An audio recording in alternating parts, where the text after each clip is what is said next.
इसके यदि परिचय की बात करते हैं तो श्रीनिवास जी ने इसको लिखा है। ठीक है, ये आपको याद रखना है कि किस, तो जो श्रीनिवास जी हैं उन्होंने इसको लिखा। श्रीनिवास जी जो है वो एक ज्योतिषाचार्य, वेदांत, तंत्र योग और व्याकरण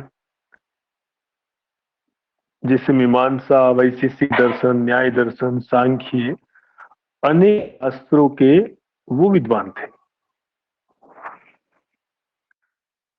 में जो वर्णित योग है, जैसे जब हम हठ प्रदीपिका पढ़ते हैं तो वहां तो चतुरंग योग का वर्णन मिलता है ना। वहां पर ये चतुरंग योग हमको मिलता है, लेकिन यहाँ पर ये चतुरंग योग नहीं है। यहाँ पर आपको महायोग का वर्णन मिलेगा। उस महायोग में आपको मंत्र, लय, राज और हठ योग, इन चारों को महायोग कहा जाता है।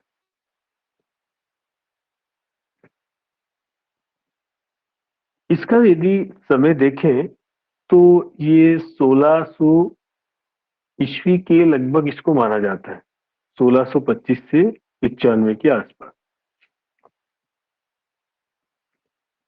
प्रोफेसर वेंकट रेड्डी जो है उन पर दिया हुआ है।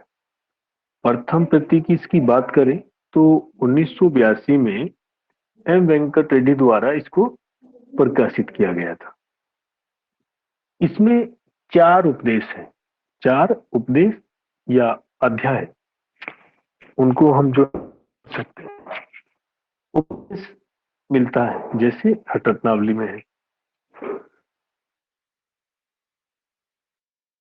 है उसमें आदिनाथ, उसी तरह से उनको प्रणाम करते हुए वही श्लोक यहाँ पर आपको मिलेगा कि उन सर्वशक्तिमान नमस्कार है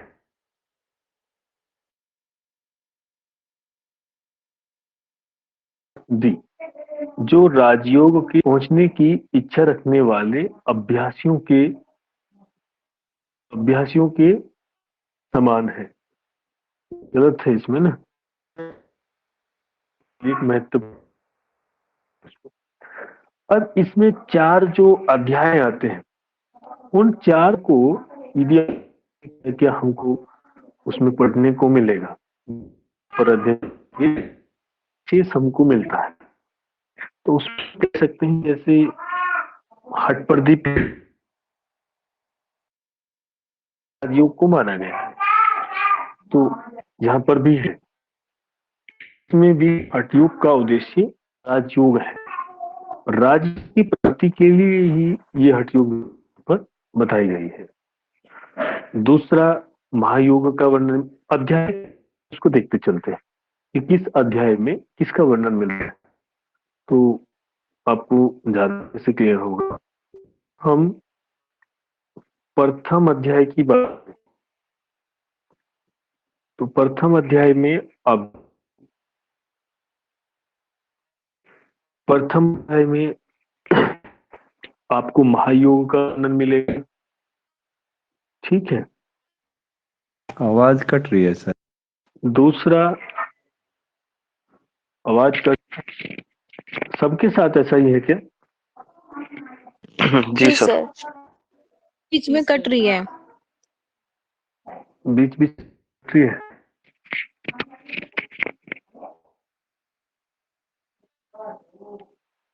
चलिए भी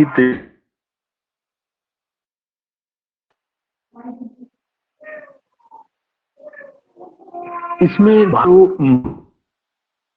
एक तो 4 प्रकार के जो योग हैं उनको बोला जाता है।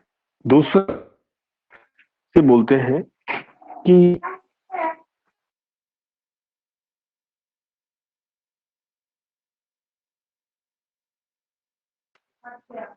महायोग क्या है, चित्त वृत्तियों के नियम को भी महायोग कहा जाता है। तो महायोग 2 तरह से, तो जो 4 प्रकार के योग हैं उसको सम्मिलित रूप में महायोग बोला है। दूसरा, चित्त वृत्ति के नियंत्रण को भी जो है वो बता। इसके साथ यहाँ पर 8 प्रकार की शोधन क्रियाओं का आपको वर्णन मिलता है। कितनी मिलता है? 8 प्रकार की। 8 प्रकार की ये शोधन क्रियाएं हैं, इनका यहाँ पर आपको वर्णन मिलेगा। इसमें चक्री, नोली, नेति,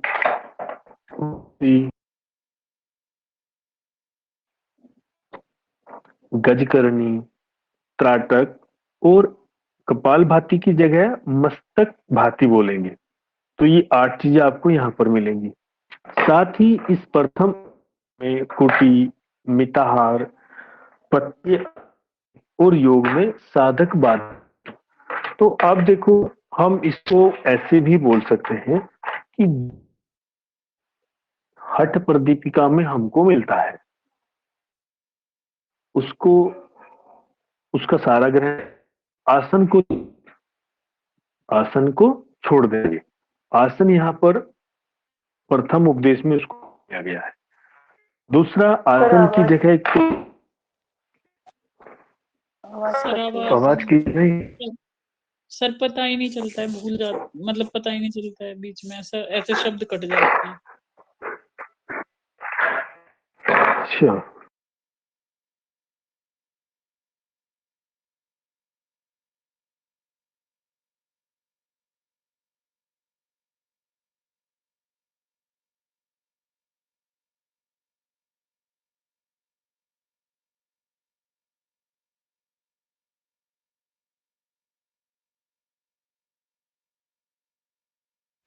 हाँ, अभी कैसा, अभी भी वैसा ही है क्या, या अभी ठीक है पहले से? और फिलहाल तो ठीक है सर। अभी ठीक है सर। अभी ठीक है। यस सर, अब ठीक है। हाँ, देखिए, तो इसमें मैं आपको कह रहा था कि जो कुछ हटपर दीपिका में है कि प्रथम अध्याय में जो आता है उन सब का ग्रहण कर लेंगे, केवल आसनों को छोड़ देंगे। वहां पर आसन आते हैं ना, तो आसन यहाँ पर नहीं लेंगे। साथ ही आसन की जगह एक तो महायोग आ जाएगा, और दूसरी जो 8 प्रकार की शोधन क्रियाएं यहाँ पर बताई गई है उनको लेंगे। तो यहाँ पर सबसे पहले शोधन क्रियाओं का वर्णन मिलता है। तो ये तो आपका प्रथम अध्याय था हठ रत्नावली का, जिसको हम देखेंगे। यदि इसी के साथ हम दूसरे अध्याय की बात करें कि दूसरे अध्याय में क्या क्या आता है, तो दूसरे अध्याय में आप 10 मुद्राएं आपको मिलेंगी, ठीक है, और 9 प्रकार के आपको प्राणायाम मिलेंगे। 9 प्रकार के प्राणायाम मिलते हैं यहाँ पर। 9 प्रकार के जो प्राणायाम हैं उनको हम कुछ ऐसे करके याद करते हैं। जो सभा उमा की है वह कोड तो आपका वैसा का वैसा ही रहेगा। उसके साथ एक आपका केवली, केवली के साथ सितकारी, और सितकारी के साथ एक प्राणायाम जो विशेष इसमें आता है, भुजंग करनी।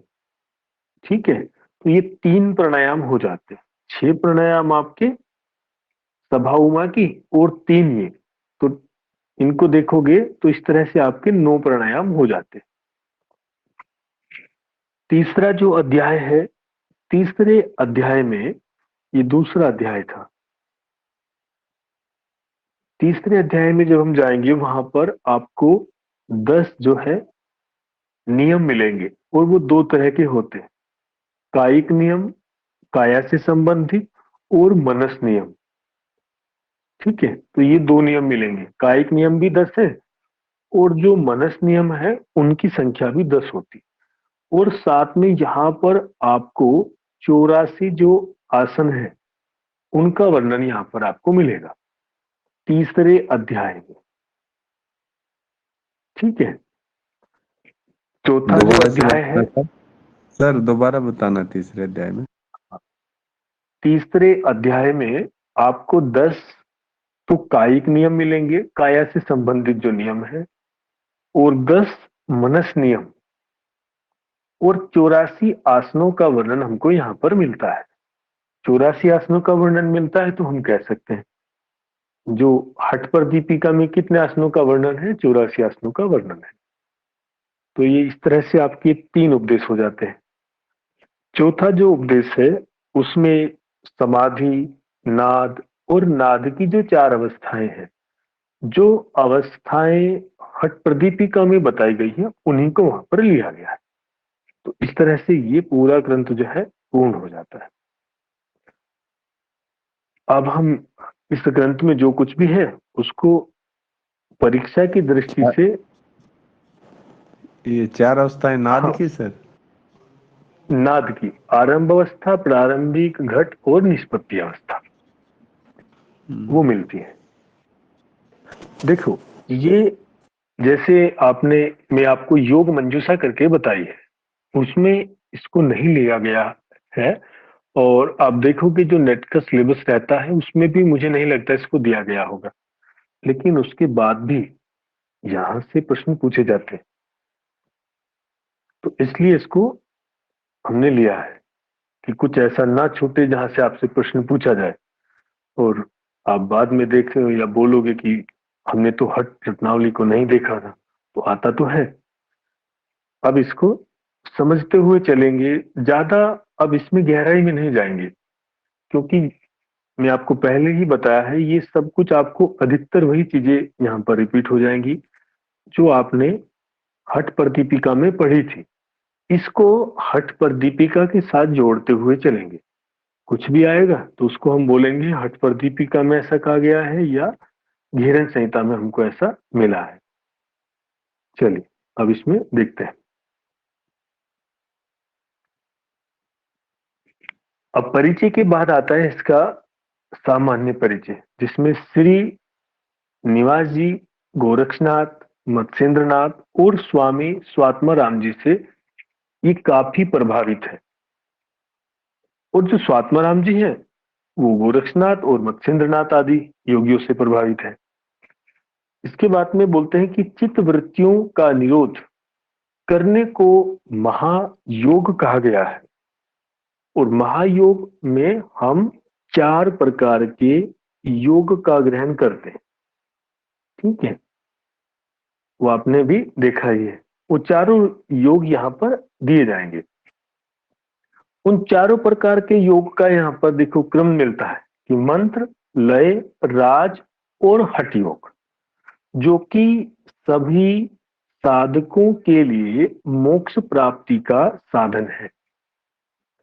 यहाँ पर ये जो 4 प्रकार के योग बताए गए हैं और उसका जो क्रम है उसमें थोड़ा सा आपको एक समस्या होगी कि ये क्रम कैसा है। देखिए, सबसे पहले मंत्र योग आता है, फिर लय योग है, फिर राजयोग, और अंत में जो है हठ योग को लिया है। जबकि बोला जाता है कि हठ योग का उद्देश्य, हठ योग जो है वो किसके लिए है, किसके लिए हठ योग को करना होता है, तो हठ योग जो है वो राजयोग के लिए किया जाता है।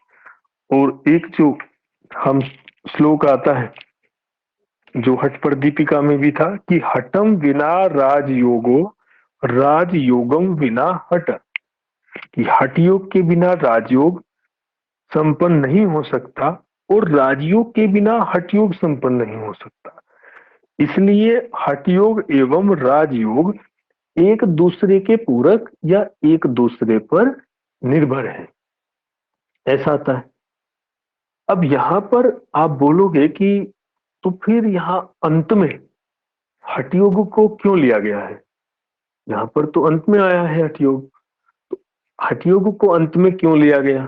देखो, श्रेष्ठ जो है वह तो राजयोग ही है, लेकिन जिस ग्रंथ को और उसमें जो वर्णित उसका मुख्य विषय होता है उसको अंत में लेकर वहां से उसकी चर्चा परिचर्चा उस बिंदु की, उस विषय की जाती है। ये एक शैली होती है। तो यहाँ पर पहले मंत्र योग बताया गया, फिर लय और फिर राजयोग और फिर हठ योग को बताते हुए उसके जो भी अंग प्रत्यंग जो क्रियाएं वगैरह हैं उनको बताएंगे। इस तरह से इसी कारण इसको अंत में रखा गया है। ठीक है, वैसे इसका यदि क्रम देखेंगे तो हठ योग पहले आएगा, मंत्र योग उसके बाद, फिर लय और फिर राजयोग। अब देखिए इसमें फिर क्या बोलते हैं कि जो योगी जन विभिन्न भ्रांति के शिकार हो गए हैं, जो योगी जन विभिन्न भ्रांतियों के शिकार हो गए हैं और राजयोग के मार्ग से राजयोग के मार्ग से अनभिज्ञ हैं, उनको राजयोग की प्राप्ति के लिए यह हठ योग का उपदेश दिया जा रहा है। तो अब देखो, अब यहाँ पर हठ योग को एक तरह से विशेष रूप से प्रस्तुत किया गया है, क्योंकि पूरे ग्रंथ में हठ योग पर ही चर्चा होगी और ये जो ग्रंथ है ये हठ योग का ही तो है। फिर बोलते हैं कि कुछ विद्वानों का मत है कि योग अपान एवं प्राण और जीवात्मा और परमात्मा का संयोग है, ऐसी परिभाषाएं मिलती है। तो उसको बोलते हैं कि ये कुछ योगियों का मत है। फिर कहते हैं कि जबकि कई मत देते हैं, मैं यहाँ पर केवल एक को लिया है। जैसे एक आपको बोला है कि अपान एवं प्राण और जीवात्मा और परमात्मा का संयोग, कहते हैं कि जबकि कुछ का मत है कि यह योग विद्या केवल योग के लिए है, तो वो जो भी इसमें रहे। अब यहाँ पर एक एक योग को बताएंगे। सबसे पहले आता है आपका मंत्र योग। मंत्र योग के संबंध में कहते हैं कि अब यहां पर पहले मंत्र है, फिर लय, उसके बाद आपका तीसरा राजयोग और चौथा हठ योग है, क्योंकि हठ योग पर उनको आना है तो उसी क्रम को हम लेंगे। आदर्श क्रम देखेंगे तो राजयोग बाद में जाएगा, लेकिन जैसा मिला है उसी तरह से हम बताएंगे। ठीक है, तो पहले मंत्र योग आता है। मंत्र योग के विषय में कहते हैं कि विभिन्न अंगों के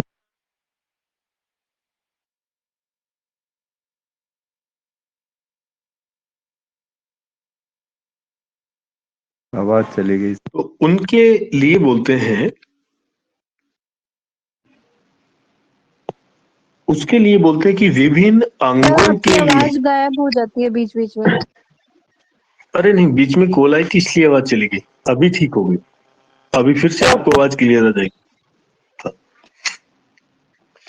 उसमें बोल देंगे कि विभिन्न अंगों के लिए मंत्र निर्धारित कर विद्वान पुरुष मंत्रों का उच्चारण करते हैं। इस प्रकार किसी के द्वारा भी सिद्धियों की प्राप्ति की जा सकती है। यही मंत्र योग है। और फिर उसमें विशेष बताते हैं कि यदि हम बोले कि मंत्र योग क्या है, तो मन और प्राण के संयोग को ही मंत्र योग कहते हैं, ऐसा आता है। अब मंत्र योग के बाद इतना ही केवल से ज्यादा कुछ नहीं है। यदि इसमें आप देखोगे तो बहुत सारे प्रश्न हो सकते हैं कि किस अंग के लिए, क्योंकि अंग के लिए आया है ना, कि अंग के लिए, विभिन्न अंगों के लिए मंत्र निर्धारित करते हैं। तो यदि मन में ऐसा प्रश्न आए कि किस अंग के लिए कौन सा मंत्र है, ठीक है, और विद्वान पुरुष मंत्रों का उच्चारण करते हैं, तो वह उच्चारण कैसे होता है, उस उच्चारण में किस जप को स्वीकार किया गया है, उसके बारे में कोई यहां पर जानकारी नहीं है। केवल संकेत मात्र में जो मंत्र योग है उसको दिया गया है। फिर उसके बाद आते हैं लय पर। लय में बोलते हैं कि जब चित्त पूर्ण रूप से तल्लीन हो जाता है, जब चित्त पूर्ण रूप से तल्लीन हो जाता है, तो संकेत द्वारा लय योग की प्राप्ति होती है। ये लय योग है और यहां पर इसकी जो विधि है उनका उल्लेख भी मिलता है और उनकी संख्या दी गई है, जो सबसे बड़ी बात है कि आदिनाथ शिव ने लय योग की 1.25 करोड़ से अधिक विधियों का उल्लेख किया है। इसमें से नादानुसंधान सबसे प्रभावशाली है। अब ये जो संख्या यहां पर आई है, इसको हमें ध्यान में रखना है कि 1.25 करोड़ से अधिक, उसमें से नादानुसंधान सबसे अधिक प्रभावशाली उसको माना जाता है। और भी बहुत सारी इस तरह की विधियां हैं, तो वो जो भी है इसके लक्षण बताते हैं कि लय सिद्धि हो जाने पर इंद्रियों के लिए कोई विषय शेष नहीं रहता, अर्थात इंद्रियां विषयों से विमुख हो जाती। पूर्व अनुभव को भूल जाना भी लय का लक्षण है।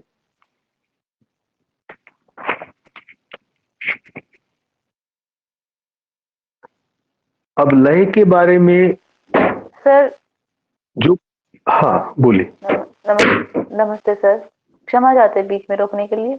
इसको आप एक बार रिपीट करना, क्या बोला आपने अभी? जो लक्षण है, लक्षण में आया है कि पूर्व जो अनुभव है उस अनुभव को भूल जाना भी लय का लक्षण बताया गया है। एक ऊपर आया है जो फर्स्ट में था कि इंद्रियों के लिए कोई विशेष शेष नहीं रह जाता। तो 2 लक्षण यहां पर दिए गए हैं। ठीक है, ओके सर, ओके सर।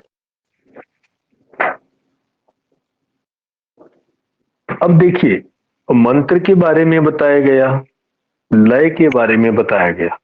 अब लय से राजयोग पर आते हैं। राजयोग में बोलते हैं कि अब आंखों के लिए कोई लक्ष्य नहीं रह गया।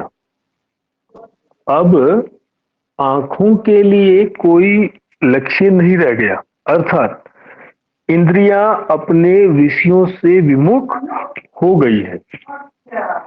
ना ही कोई वायुरोध है और ना ही चित्त देश काल से बंधा है। धारणा और ध्यान के अभ्यास के लिए कोई परिश्रम करने की आवश्यकता नहीं है। यही समाधि है जो कि राजयोग के समान है। उसमें फिर उसकी अलग अलग अवस्था, उसको क्योंकि शब्दों में उसका वर्णन करना थोड़ा कठिन होता है। बोलते हैं कि चित्त की जो अवस्था है वह ना ही जागृत है और ना ही सुषुप्त है और ना ही मृत है, ना ही जीवित है। इस तरह की जो अवस्था होती है उसी को राजयोग बोला गया है। इसके बाद आएगा कि अपान की गति को नियंत्रण करने से प्राण का सुषुम्ना में प्रवेश होता है। तब यह प्राण ब्रह्मरंध्र में पहुंचता है तो राजयोग की प्राप्ति होती है। अब आप देखिए, आपको यहां तक राजयोग के बारे में बताया गया।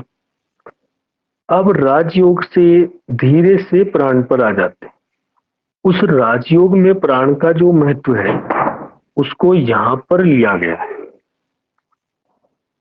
अब उस प्राण के बताते हुए हठ योग पर आ जाएंगे कि चित्त स्थिर हो जाता है, अहंकार की भावना नष्ट हो जाती है। अब हठ योग जो चौथा अंग है महायोग का, उसको बोलते हैं कि हठ योग अभ्यास के अंग आसन, प्राणायाम, मुद्राएं और राजयोग की प्राप्ति कराते हैं। और जो उसका उद्देश्य है उसको फिर से यहां पर दिया गया है कि राजयोगम विना पृथ्वी, राजयोगम विना निशा। हठम विना राजयोगो, राजयोगो बिना हठ। तो ये यहाँ पर दिए गए जो इसके उद्देश्य को बताते हैं। अब जितना भी वर्णन इसमें किया जाएगा वो सभी वर्णन आपका हठ योग से संबंधित होगा। अब इस महायोग में केवल इनका क्रम आपसे पूछा जाएगा, उसका कोई लक्षण आपसे नहीं पूछा जाएगा। ये जो क्रम दिया गया है और सबसे अधिक या जो प्रश्न की संभावना रहती है वो रहती है कि हठ प्रदीपिका में वर्णित महायोग के कितने अंग हैं, एक प्रश्न।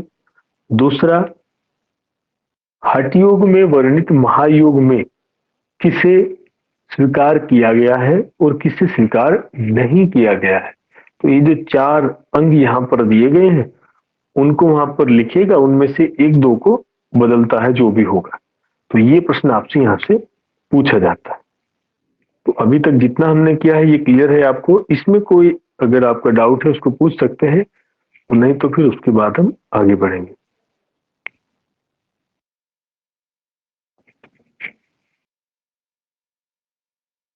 राजयोग बाद में आना चाहिए, इसमें सर आप क्या बताएं, थोड़ा समझा नहीं।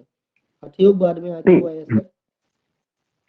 राजयोग और हठयोग बाद में क्यों आया उसके लिए मैं आपको बताया है, क्योंकि ये ग्रंथ जो है ये हठयोग का है, तो इसलिए इनको बाद में हठयोग की ही व्याख्या करनी है। तो इसलिए इन्होंने, क्योंकि हठयोग से राजयोग की प्राप्ति होगी, राजयोग बाद में ही प्राप्त होता है लेकिन हठयोग से उसकी प्राप्ति होगी। समझ पा रहे हो ना? हठयोग से उसकी प्राप्ति होगी, तो इसलिए हठयोग को अंत में लेकर हठयोग बताते हुए उसके जो भी साधन जो भी अभ्यास है वो सब बताएंगे। इसके द्वारा ही उसकी प्राप्ति होगी ना राजयोग की, तो इसलिए इसको अंत में रखा हुआ है। जी। अब इसमें आपको 8 शोधन क्रियाएं जो है उनका वर्णन मिलेगा। अभी तक आपने 2 ग्रंथों में विशेष रूप से हठ योग के जो शोधन क्रियाओं का वर्णन आपको वहां पर मिलता है उसमें संख्याएं समान है, दोनों जगह सटकर्म करके उनको बोला गया है। सटकर्म अर्थात 6 कर्म, 6 शोधन क्रियाएं, उनका आपको वर्णन वहां पर मिलता है। अब उसमें आप चाहे बात हठ प्रदीपिका की करें या घेरन संहिता की, दोनों जगह आपको इनकी संख्या जो है वो उतनी ही मिलेगी। हाँ, यहां पर एक बात तो है, थोड़ा उसके क्रम में भिन्नता आती है। जब हम उसको घेरन संहिता में पढ़ते हैं तो वहां पर उसका जो क्रम था वह कुछ और होता है, और जब हम उसको हठ प्रदीपिका में पढ़ते हैं तो इसका क्रम कुछ और होता है। ये अंतर मिलता है, बाकी संख्या में कोई भेद हमको देखने को वहां पर नहीं मिलता मुख्य संख्या में। बाकी उसके जो भेद है सटकर्म के वो अलग बात है। तो पहले तो योगेश जी आप मुझे बताइए कि हठ प्रदीपिका और घेरन संहिता में जो सटकर्म का वर्णन है उसमें ये जो भिन्नता है क्रम की वह क्या है, उसको आप स्पष्ट कर दीजिए कि किन किन अंगों में वह भिन्नता मिलती है। आप सुन पा रहे हैं मुझे?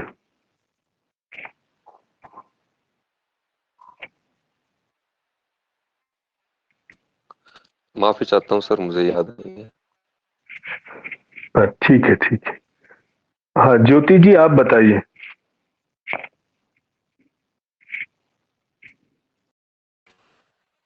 सर आपने क्या क्वेश्चन बोला, एक बार रिपीट करेंगे, आवाज कट गई थी।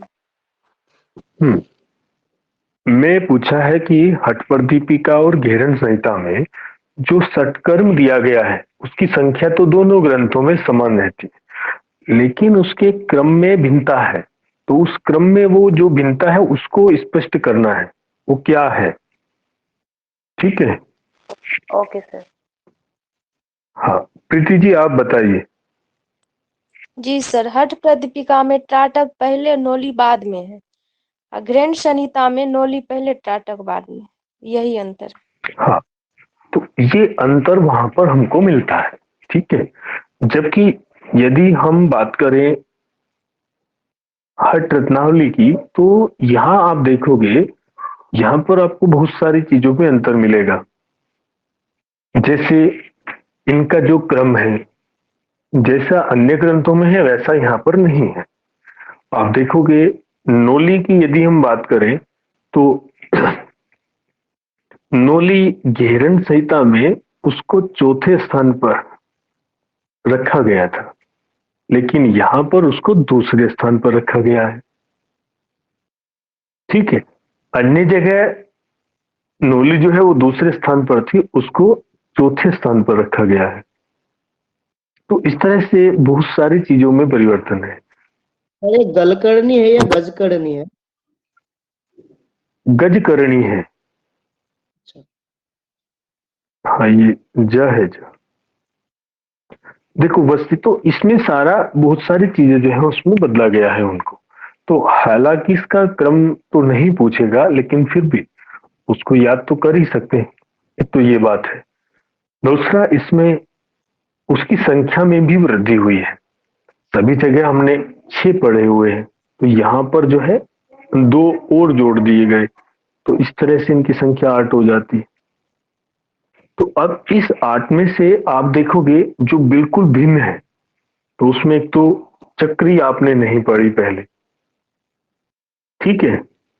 और गजकर्णी हठ प्रदीपिका में दी गई थी, लेकिन वहां पर उसको सत्कर्म में सम्मिलित नहीं किया गया था, ठीक है। और दूसरा एक मस्तक भाती, ये 3 चीजें जो यहाँ पर आपको नहीं मिलेंगी, बाकी 5 जो है वो आपने पहले देखी हुई है। इस 5 में यहां पर नोली के 2 प्रकार बताए गए। हालांकि अन्य जगह देखोगे घेरन संहिता या हठ रत्नावली, वहां पर इसका एक ही प्रकार जो है उसको स्वीकार किया गया है। वो अलग बात है कि परंपरा से उसको 4 भागों में बांटा गया है, बाह्य मध्य वाम दक्षिण भ्रमण करके जो भी है, लेकिन वैसे मूलतः एक प्रकार बताया गया। यहाँ पर उसके 2 प्रकार हैं। तो अब हम इसको एक एक करके सभी को देखते हुए चलेंगे। तो आपको इनको याद करना है। यदि ये आपकी याद रहती है तो ज्यादा अच्छा हो जाता है। उसको याद करने से आपको उनका एक तो यदि क्रम याद करें, इसके क्रम का एक कोड था।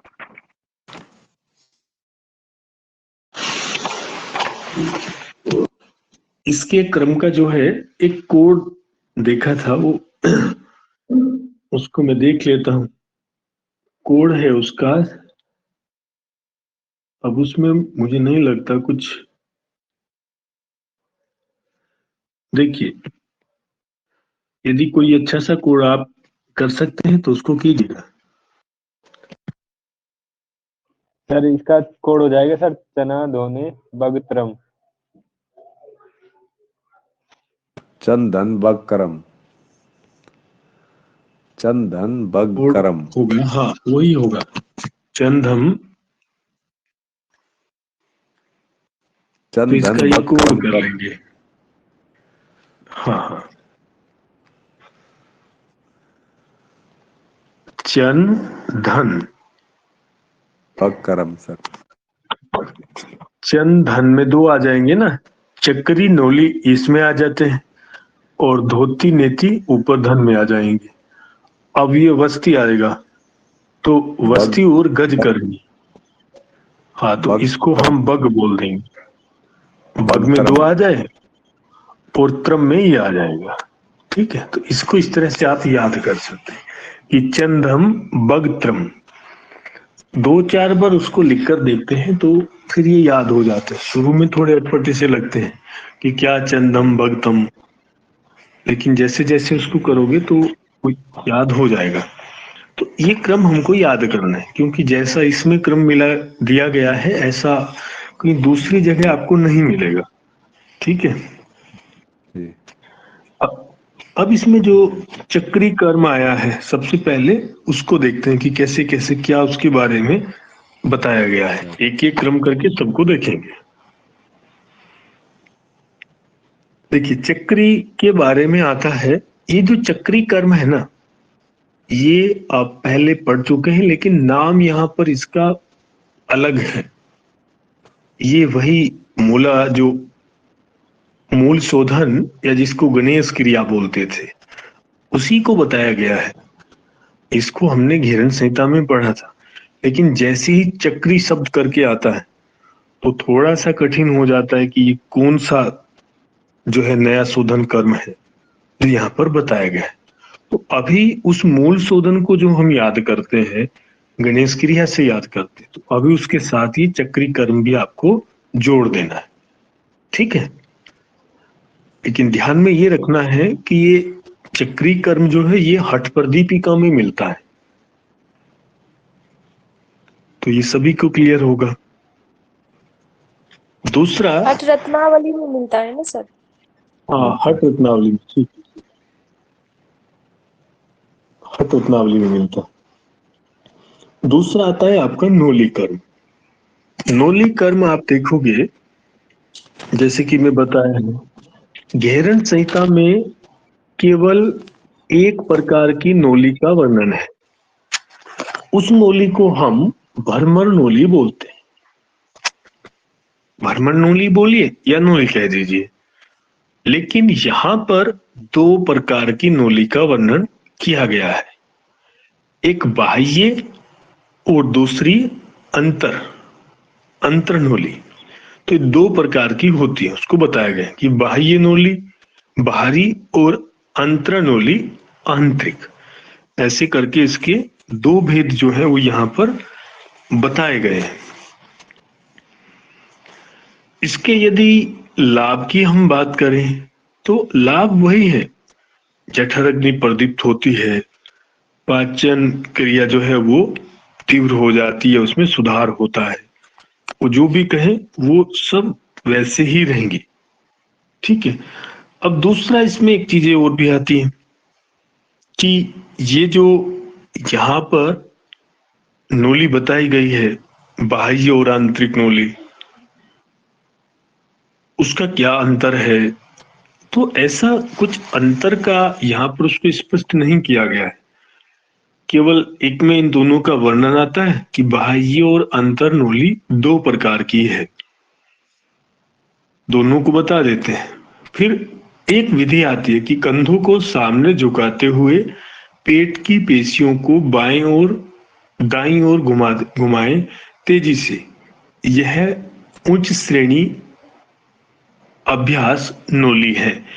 इसको भी ऐसे कुछ स्पष्ट नहीं किया गया, इसको बाह्य नोली बोलेंगे या आंतरिक या अंतरा नोली बोलेंगे, ऐसा कुछ नहीं है। उसके बाद इस नोली को एक उपमा दी गई है। उपमा में बोलते हैं कि यह नोली सभी हठ क्रियाओं का ताज है। यह नोली सभी हठ क्रियाओं का ताज है जो कि जठर अग्नि को प्रदीप्त करती है। अब यहां पर ये जो उपमा दी गई है, इस उपमा को आप सभी जो है उसको नोट कर लेंगे। क्या बोला गया है? नोली को सभी अष्ट क्रियाओं का या हठ क्रियाओं का जो भी है उनका ताज इसको बताया गया है। तब वहां पर हठ क्रिया मिले या जो भी है उनका ताज किसे बोलेंगे आप? तो वो है नोली क्रिया। इसको अलग से लिख लें, नोट कर लें एक जगह पर।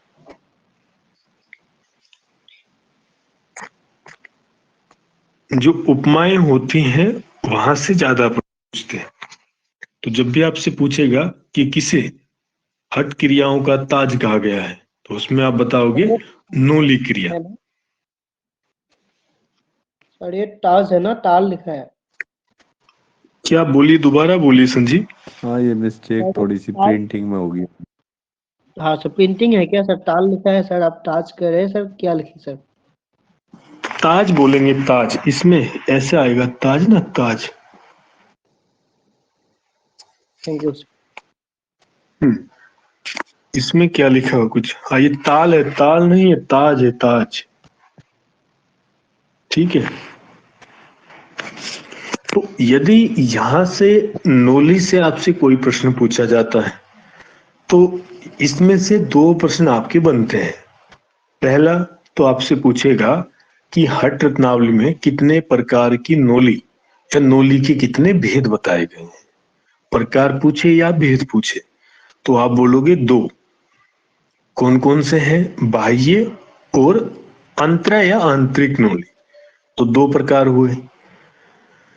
और दूसरा प्रश्न होता है कि हठ क्रियाओं का ताज किसे कहा जाता है। तो जैसे ही हठ क्रियाओं का ताज आए उसमें श्रीनिवास जी का नाम आता है तो ठीक है, हठ रत्नावली ग्रंथ का नाम मिलता है तब भी ठीक है, नहीं मिलता तो भी आप समझ जाइएगा कि यह प्रश्न जो है ये हठ रत्नावली से संबंधित है। ठीक है, तो ये दो प्रश्न यहां से पूछता है, इसकी अतिरिक्त कुछ ऐसा नहीं आता। चलिए अब इसके बाद तीसरे। सर आपने अभी क्या रिपीट किया वो रिपीट कर दीजिए कि आपने बताया श्रीनिवास जी का नाम आता है और दूसरा क्या बताया आपने? देखो या तो श्रीनिवास जी का नाम देगा और नहीं तो आपको ग्रंथ का नाम देता है कि हठ रत्नावली के अनुसार, हठ रत्नावली के अनुसार हठ क्रियाओं का ताज किसे माना गया है या किसे कहा जाता है, तो वह आपकी नोली है। ठीक है ना। यदि ये नाम आपको नहीं मिलता तो उसको आप स्वतः ही ग्रहण कर लेते। आपको ऐसा नहीं है क्योंकि आप बहुत ज्यादा ग्रंथ पढ़ोगे तो आप बोलोगे अरे हमें ये तो यही समझ में नहीं आया कि ये किस में बोला गया है। तो सीधी सी बात है, ताज इसको यहीं पे कहा गया है, बाकी जगह नहीं बोला गया।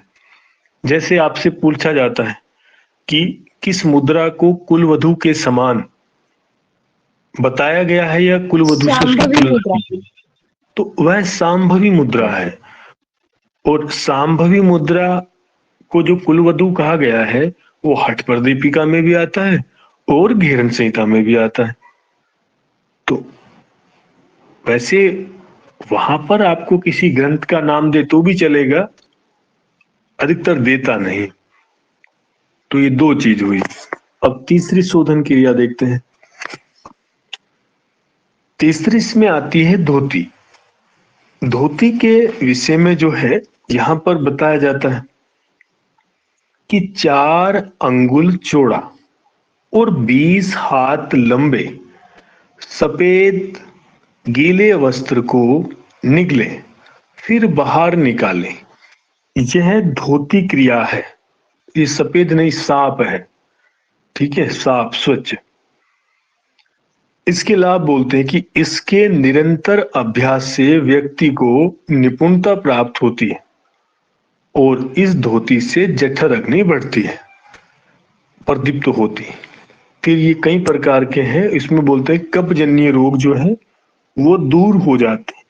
इसको कोई उपमा नहीं दी गई है, इसको कुछ ऐसा नहीं बोला गया है। तो यहां पर साफ है, यदि सफेद होता तो प्रश्न हो सकता था, वो मैं गलती से बोला। तो साफ तो सभी जगह होगा, ऐसा किस ग्रंथ में लिखा है कि आप कैसा भी वस्त्र धारण ले सकते हैं। तो अभी 4 अंगुल भी सब जगह मिलता है। अब यहां पर एक अंतर है। देखो, जब हमने, आप में से मुझे बताइए, संजीत जी आप बताइए, जब हमने हठ रत्नावली पढ़ी, हठ प्रदीपिका को देखा, तो वहां पर धोती के बारे में जो वस्त्र था वो 4 अंगुल चौड़ा था। उसकी लंबाई कितनी थी? सर 15 हाथ था ना? हाँ, आर्य जी कितनी थी लंबाई?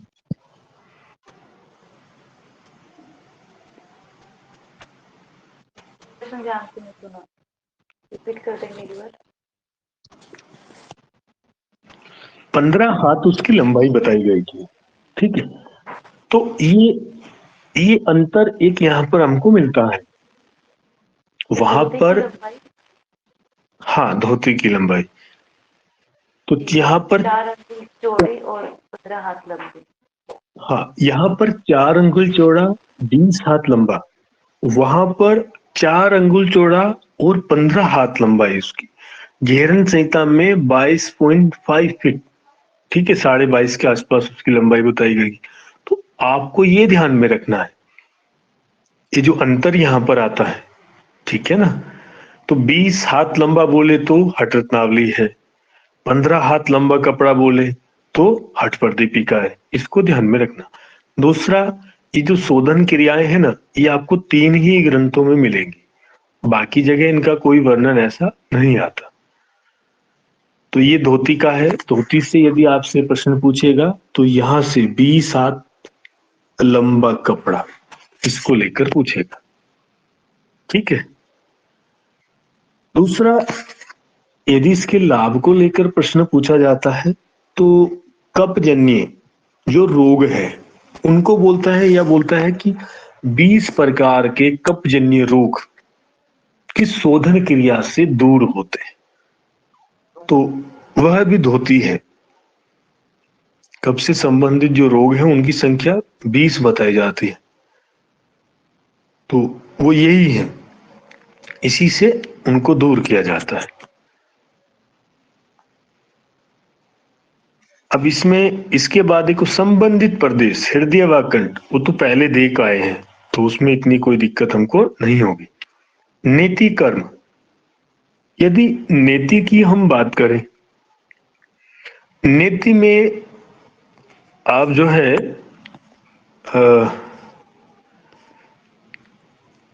प्रीति जी आप बताइए, हठ प्रदीपिका में नेति की लंबाई कितनी थी? 9 इंच। हाँ, 9 इंच बोला गया था, या 9 से 22 इंच सर। हाँ, ये वितस्ती शब्द नहीं आया था क्या? नहीं सर, ये नहीं आया था। ये नहीं आया था सर। बलिष्ठ सर बीता आया था सर, बीता। हाँ, बीता। बलिष्ठ करके बोला होगा, यस सर, बलिष्ठ भी था उसके साथ। बलिष्ठ करके आया था ना। हाँ, तो 9 थी, 9 बलिष्ठ करके बोला था जहां मुझको याद है। 9 इंच लंबी यह आया था, चिकनी और लगभग 9 इंच लंबी सूत्र को नासिका में डालकर उसे मुख से बाहर निकाले। तो देखो वहां पर 9 इंच बोला, इंच लंबी बोला गया है, ठीक है। और यहां पर जो है 6 वितस्ती, वितस्ती शब्द को ध्यान में रखना है, कितना बोला गया है? 6 वितस्ती। 6 सर वितस्ती वितस्ती का हो, मीनिंग क्या होगा? वितस्ती अर्थात 54 इंच, तो इसको अगर फुट में भी देखें तो काफी लंबाई है, ठीक है। ये 4 फुट 4 इंच के आसपास इसकी लंबाई बैठेगी। अब वितस्ती का क्या, ये कोई माप होगी उस समय की ना, कुछ पैमाना होगा। थेनम चुम्बन सर, एक वितस्ती में 9 इंच बैठ रहे हैं सर। हाँ, मतलब एक वही मतलब है, वितस्ती में, एक बलिष्ठ हाँ, या एक बित्ता बैठ रहे हैं सर। हाँ हाँ हाँ, तो इस तरह से इसको लिया गया है। Okay sir. तो ये मतलब एक माप है, आप मानकर चलिए एक वितस्ती बराबर, जैसे इरफान ने बताया है भाई, सीधी सी बात है 9 इंच बैठ जाएंगे ना, तो 9 छक्की ठीक है 54 हो सर। जाएगा, तो उस तरह से इसको बोलेंगे। इसकी लंबाई अधिक है, लंबाई विशेष रूप से ध्यान में रखनी है। जैसे वहां पर और मेघेरन संहिता में भी आपको बताया था कि नेति, त्राटक और शीतकर्म कपालभाति, ये कुछ ऐसी शोधन क्रियाएं हैं जिनको सीधा उनका जो प्रभाव है वो नेत्र पर बताया जाता है। तो उसी को यहाँ पर भी बोला गया है कि दिव्य दृष्टि प्रदायिनी, की तीव्र नेत्र ज्योति प्रदान करती है, तो वही इसका यहीं पर भी लाभ है। तो लाभ तो ठीक है, लेकिन आपको ये जो 6 वितस्ती आया है इसको केवल ध्यान में रखना है। इसको भी कोई उपमा वगैरह यहाँ पर नहीं दी गई, इसको ताज या कुछ इस तरह से इसको संबोधित नहीं किया गया है, केवल एक ही क्रिया आई है। अभी तक जो हमने क्रियाएं पढ़ी हैं उसमें से किस क्रिया को, हठ क्रिया, हठ में जितनी भी शोधन क्रियाएं आती है उसका ताज कहा जाता है? संजीत जी। नौली। सर नौले को। नोली को कहा जाता है। ठीक है, नोली के बाद आती है वस्ती। देखो, कहीं वस्ती आता है, कहीं बस्ती आता है एक ही।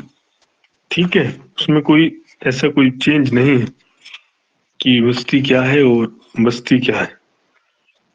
इसके दो प्रकार बताए गए हैं और सभी जगह दो ही प्रकार हैं। आपने जब घेरन संहिता देखी, उसमें भी दो प्रकार थे। हठ प्रदीपिका में भी दो ही प्रकार आते हैं और यहां पर भी दो ही प्रकार आते हैं। इसमें बोला जाता है कि चक्री कर्म के अभ्यास के बाद वस्ती का अभ्यास करना चाहिए। चक्री कर्म जो है वह किससे संबंधित है? योगेश जी आप बताइए। मूल शोधन, गणेश क्रिया, दोनों या उपरोक्त में से कोई नहीं?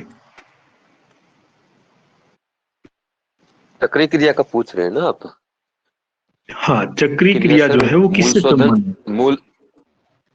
मूल शोधन और गणेश क्रिया दोनों से संबंधित है सर।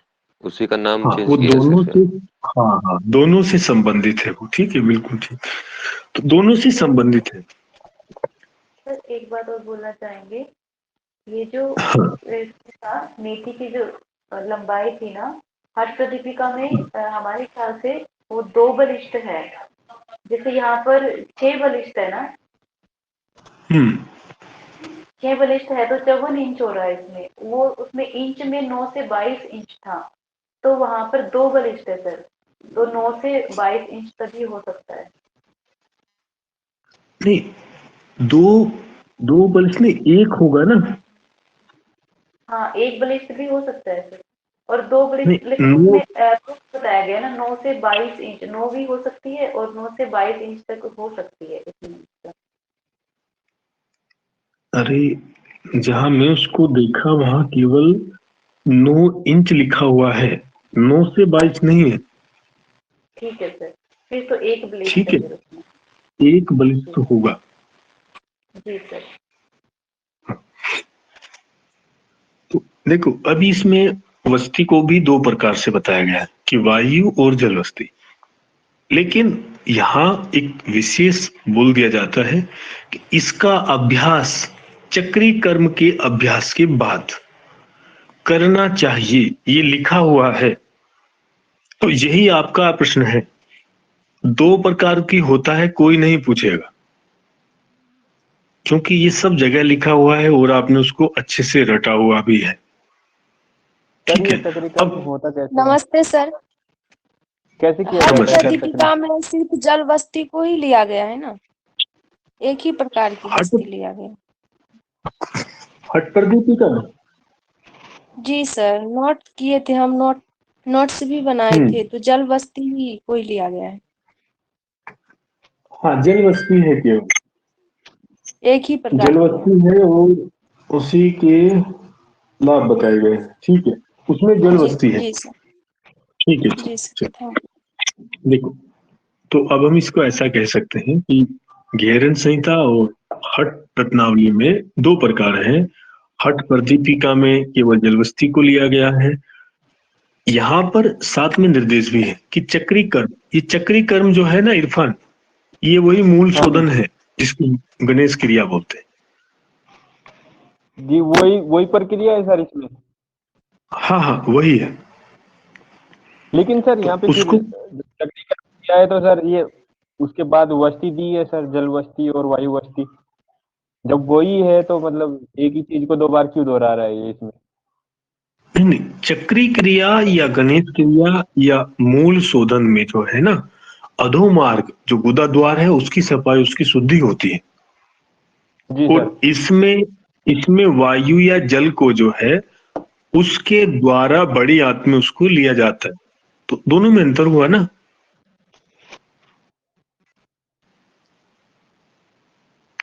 जी सर, मेरे तो ये क्लियर नहीं हो रहा है सर। नहीं, अरे आप सर मूल वस्ती शोधन वस्ती से अलग, वस्ती सर वस्ती से भी तो बड़ी आंत की सफाई होती है ना सर? हाँ तो वस्ती में ही तो बोला गया है। और चक्री में भी ये वही बात कह रहा है कि इससे भी बड़ी हाथ की सफाई होती है। अरे नहीं, चक्री से जो है ना, चक्री का संबंध जो है, देखो आप यहां पर देखो, चक्री को करने से जो अधोमार्ग है, जो गोदा द्वार है, उसकी शुद्धि होती है। उसको तो यहाँ पर मूल द्वार की जो है ना, उसको बोला गया है चक्री कर्म, ठीक है। और जो जी सर। वस्ती है उसके द्वारा होती है बड़ी आंत की सफाई। जी सर। जो सर जल या वैसे वायु है चक्री भी जल के द्वारा ही होती है। चक्री में वायु जल तो और जल रहेगा। नहीं, उसमें वायु वायु दो प्रकार की हुई ना सर, एक वायु हुई और एक जल बस्ती हुई। वायु में तो वायु को खींचना होता है और जल में जल। हाँ, जैसे वायु में वायु को और जल में जल को लेंगे, ठीक है। जी सर। जल बस्ती जो मूल शोधन होगा उसमें तो जल भी रहता है, और जो उंगलियां वगैरह है उनका प्रयोग बताया है जो जैसा है, ठीक है। जी सर। अब थैंक यू सर। इसमें इतना ही है, बाकी इससे कुछ ऐसा है नहीं। जो दोनों विधि है वही है, वायु और जल की। केवल आपको ध्यान में ये रखना है कि आपसे पूछेगा कि किस अभ्यास के उपरांत वस्ती का प्रयोग किया जाना चाहिए, तो वो चक्री कर्म है, ठीक है। वहां पर आपको ऑप्शन में नोली भी मिलेगी, और जो भी बाकी चीजें दी गई है किसी को भी दे सकता है। तो ये आपको विशेष रूप से ध्यान में रखना है, ठीक है।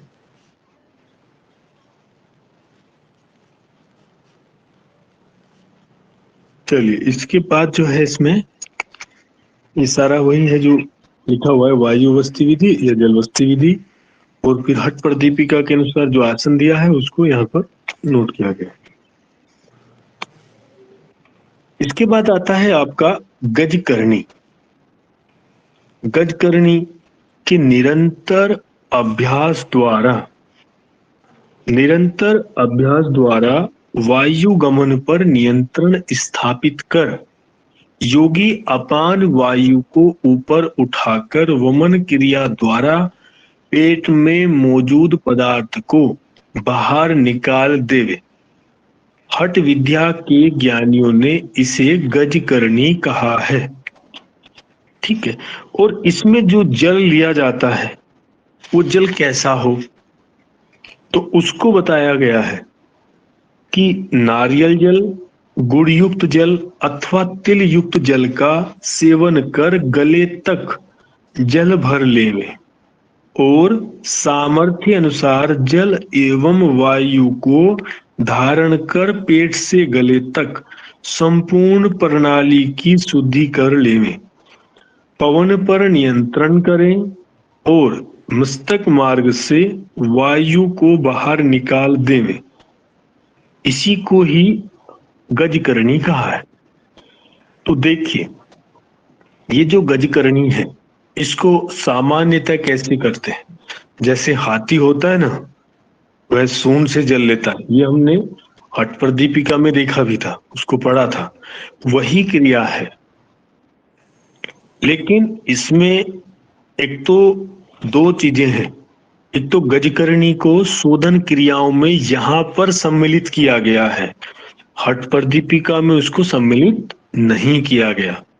दूसरी बात, जितने भी शोधन क्रियाएं हैं अभी तक जो आपने पढ़ी है, वो चाहे हठ प्रदीपिका में हो या घेरन संहिता में, उन सब में जिस जल का प्रयोग था वह जल या तो सामान्य जल था, या उसमें फिर जो है गुनगुना करके उसमें नमक आदि का प्रयोग करते थे। लेकिन यहाँ पर गजकरणी के लिए जो जल है उसके लिए निर्देश किया गया है कि नारियल जल, गुड़ युक्त अथवा तिल युक्त जल का सेवन।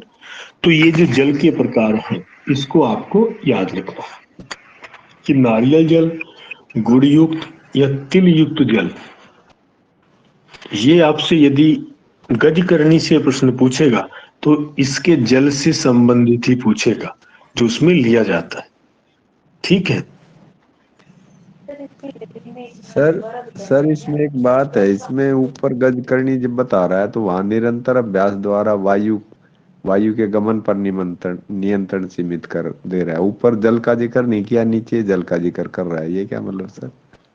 ये स्थापित कर रहे हैं।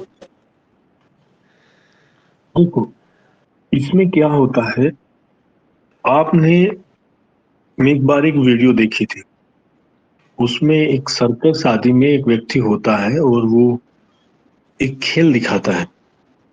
वो 2-3 तरह का पानी पीता है और फिर उसको निकाल देता है। आप में से देखा किसी ने ऐसा कुछ? सर मैंने देखा है, वो 2-3 कलर का पानी पीता है, 2-3 रंग का, किसी शो में, उसको टेलीविजन अलग अलग नहीं निकालता है, यस सर, अलग अलग निकालता है ना। हाँ, यस सर। वो यही गज करनी है। इसको जब अभ्यास को किया जाता है, जैसे आपने कहा कि ऊपर तो जल का प्रयोग नहीं है, इसमें उस तरह से उसको इतनी फोर्स के साथ निकाला जाता है कि उसका पूरी अपान वायु पर नियंत्रण होता है, वो उसको ऊपर उठा लेता है। तो इसमें आया है कि मौजूद पदार्थ को बाहर निकाले। उस मौजूद पदार्थ को बाहर निकालने के लिए ही इन सब का प्रयोग किया जाता है। जैसे हम वमन करते हैं, व्याघ्र करते हैं, कुंजल करते हैं, जो भी है, उसमें भी तो जो हमारे आमाशय के अंदर जो एक तरह से अवशिष्ट पदार्थ है उसको निकालने के लिए तो प्रयोग करते हैं। तो ऊपर जल न देकर मौजूद पदार्थों को बाहर निकालना, तो इस मौजूद पदार्थों में जो सहायक है उसमें इनका नाम दिया है 3 का, नारियल युक्त जल, ठीक है, या तिल युक्त या गुड़ युक्त, ये उसमें आएंगे। ठीक है, पहले ये पीना पड़ेगा, नारियल जल, गुड़ युक्त जल या तिल युक्त हाँ, जल। उसको पीते हैं। अब जिसकी जो उस क्रिया को जितना निरंतर बोला है ना, निरंतर गमन कर, अब जो उसका जितना अभ्यास जिसको है तो वह उसको निकाल देता है। उसका ही मैं उदाहरण यहाँ पर दिया है, वो जो वीडियो थी वो यही क्रिया है। तो वह जो व्यक्ति उसको कर रहा है उसका इसको वो इस क्रिया को जो भी है, लेकिन उसका इसका बड़ा अभ्यास है, उसको वो उस जल को आपस में मिलने तक भी नहीं देता और उसको वैसे ही निकाल देता है। तो वो यही क्रिया होती है। दूसरा, इसमें मुख के अंदर उंगली या हाथ नहीं डालना होता, और जैसे इसने इरफान ने बताया, इसने इसको देखा है, तो उसमें वह मुख के अंदर उंगली वगैरह कुछ भी उसको नहीं डालनी होती, वैसे ही निकाल देता है। तो ये आपकी गज करनी है।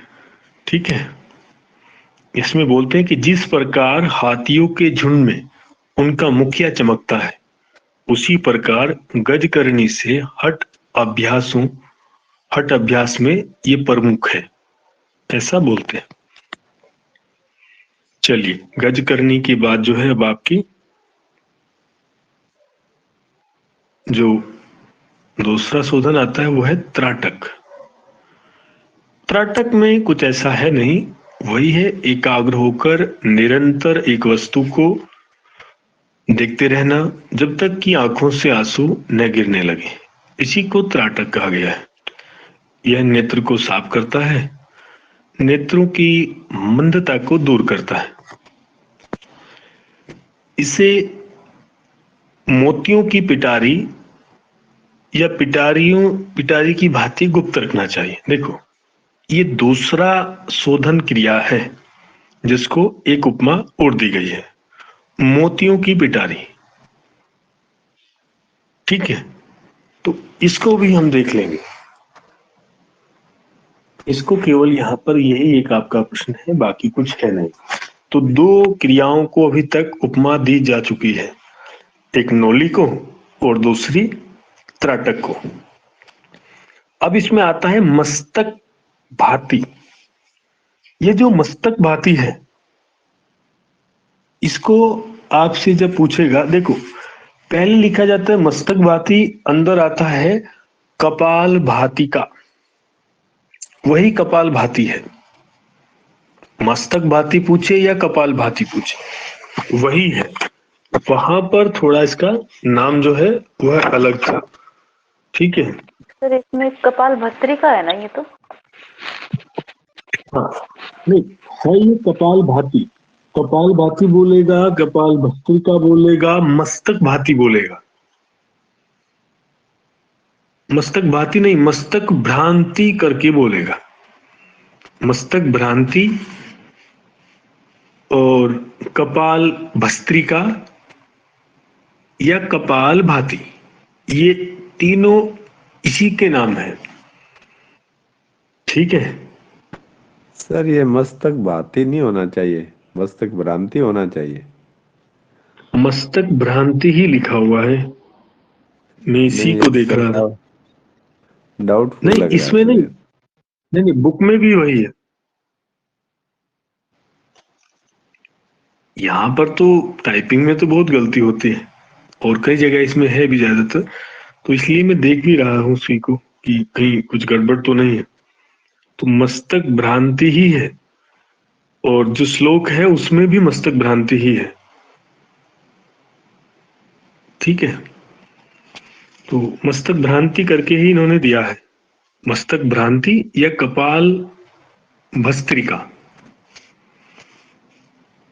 तो ये है इसमें। तो इसमें केवल रेचक होता है ना? हाँ, इसमें वही है, लोहार की धोखने की भांति तेज गति से पूरक को रेचक करे, यह प्रसिद्ध कपाल भाती। इसको भी कपाल भाती नहीं, कपाल भ्रांति ही बोलेंगे, भाती नहीं करेंगे, भ्रांति ही करेंगे। तो भ्रांति बोल सकते हैं या कपाल भस्त्रिका कह सकते हैं, दो नाम इसमें आएंगे। ठीक है। ये होता उसी तरह से है जैसे मतलब पूरक रेचक करते हुए सिर को तेज गति से बाएं और दाएं घुमाएं। देखो इसमें ये विशेष हो जाता है, यहाँ पर सिर को जो है तेज गति से बाएं और दाएं, जबकि जो हम भस्त्रिका की बात करें या कपालभाति की बात करें, उसको जब आप भस्त्रिका करते हैं तो उसमें जो हमारे कंधे होते हैं उनको हम अप डाउन करते हैं, तो ये तो हुई आपकी भस्त्रिका। और जब कपालभाति करते हैं तो कंधे या जो शोल्डर जो है वो सामान्य अवस्था में रहते हैं और शरीर का जो मध्य भाग स्टमक है उसको आगे पीछे होता है। लेकिन यहाँ पर इस अभ्यास को करते समय, पूरा को रेचक करते समय जो है ना, सिर को तेजी से तेज गति से बाएं और दाएं उसको करते हैं। इससे संबंधित जो चक्र है वो ब्रह्म चक्र और कपाल की शुद्धि होती है, ये इसमें इन्होंने दिया है। निश्चित अभ्यास, यह अभ्यास निश्चित रूप से कफ, पित्त और जलजन्य रोगों को मिटाता है और ब्रह्म चक्र और कपाल की भी शुद्धि करता है। तो ये इसके संबंध में है। देखो अब इसमें आपको ये ध्यान में रखना है, जो विशेष करके लाइन दी गई है, सिर को इसमें घुमाना होता है। ठीक है। तो ये आपकी जो अष्ट कर्म है, जो 8 कर्म 8 शोधन क्रियाएं जो दी गई हैं, उनको हमने यहाँ पर देखा है। ठीक है, इतनी ही है। इसके बाद अब कल से देखेंगे, आज के लिए इसको इतना ही रखते हैं। ठीक है। आपका कोई इनसे संबंधित कोई डाउट है तो उसको आप पूछ सकते हैं।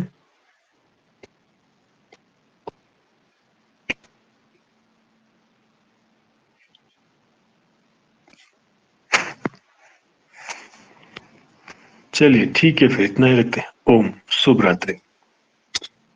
ओम ओम सर। नमस्ते। ओम सर।